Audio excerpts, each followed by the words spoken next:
கடந்த 2019ஆம் ஆண்டு தேர்தலில் தேனியில் ஏற்பட்ட தோல்வியால் தூக்கமே வரவில்லை என்றும், சோழவந்தானிலும் உசிலம்பட்டியிலும் அதிகமான வாக்குகளை பெற வேண்டும் என்றும் அமைச்சர் மூர்த்தி உருக்கத்துடன் பேசியதை மைக் கச்சேரி பகுதியில் பார்க்கலாம். 2019 தமிழ்நாட்டிலேயே இன்றைக்கு எல்லாவற்றையும் ஜெயிக்க முடியாதெல்லாம் செய்துவிட்டு நாம் 2 தொகுதிகளும் அன்றைக்கு வாக்கு குறைவானது என்பதை நித்தியம் நான் நினைத்துக் கொண்டிருக்கிறேன்.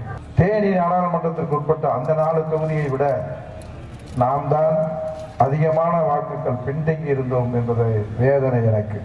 ஏதோ நான் உள்ளபடியே இரவிலே தூங்குகிற நேரம் மிக குறைவு. இப்போது தூக்கமே இல்லை. மதுரையிலே எனக்கு 2 தொகுதி இருக்கிறது. அது மேலூர் கிழக்கு. விருதுநகரிலே நம் திருப்பரங்குன்றமும் திருமங்கலமும் இருக்கிறது. அதை பற்றியெல்லாம் நான் கவலையே படுவதில்லை. இந்த உசிலம்பட்டியும் சோழவந்தானம் என்றைக்கு அதிகமான வாக்குகளை நாம் பெற்றுத்தந்தோம் என்ற பெருமையை பெறுகிறோமோ அன்றுதான் திராவிட முன்னேற்ற கழகத்தோடு இருக்கக்கூடிய அத்தனை பொறுப்பாளர்களுக்கும் அத்தனை தொண்டர்களுக்கும் தலை நிமிர்ந்து நடக்க முடியும். செய்திகளை உடனுக்குடன் தெரிந்து கொள்ள உடனே சப்ஸ்கிரைப் பண்ணுங்க.